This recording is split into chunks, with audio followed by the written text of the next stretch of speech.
Hi folks, my name is James and I'm a ranger here at Fort Sumter and Fort Moultrie National Historical Park. But today I'm not at Fort Sumter, I'm not even at Fort Moultrie, but rather I'm at Morris Island. Now Morris Island is one of the barrier islands that is at the mouth of the harbor, and during the war it was a valuable piece of real estate. Now one of the questions that we frequently get at Fort Sumter is first shots of the Civil War. Where did they come from? Well, depending on who you ask, the answer just might be Morris Island. In fact, this area beach I'm standing at right now is in the vicinity of what was called the Star of the West Battery. So today we're going to be talking about this issue, this question, first shots of the Civil War. There are four candidates normally cited for firing the first shots of the Civil War. They are the Citadel Cadets on Morris Island, the USS Harriet Lane, the mortars at Fort Johnson on James Island, and Edmund Ruffin. On January 9, 1861, the Citadel Cadets on Morris Island fired on the Star of the West, a supply ship bound for Fort Sumter, and forced it to turn around. But neither side considered themselves to be at war following that event.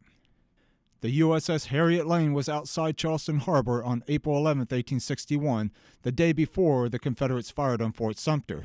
It fired on a ship leaving the harbor that wasn't flying a flag. It turns out that it was a merchant vessel, and it quickly raised the American flag and went on its way. But the war did not start when a merchant ship was fired on for not flying a flag. When the battery of mortars on James Island were about to fire on Fort Sumter early in the morning of April 12, 1861, its commander, Captain George S. James, offered a visiting dignitary, Virginian Roger Pryor, the honor of firing the first shot. Pryor's answer was revealing. He said, "I could not fire the first shot of the war." This tells us two things.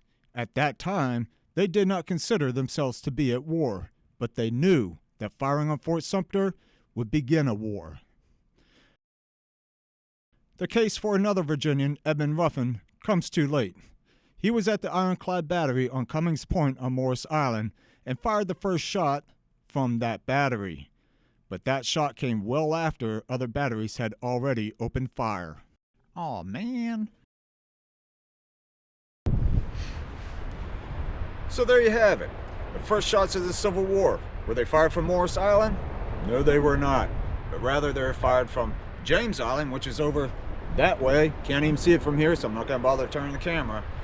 But it was at Fort Johnson. Mortars under the command of Captain George James fired the first shots of the Civil War. Thank you for joining us, and we hope to see you here real soon.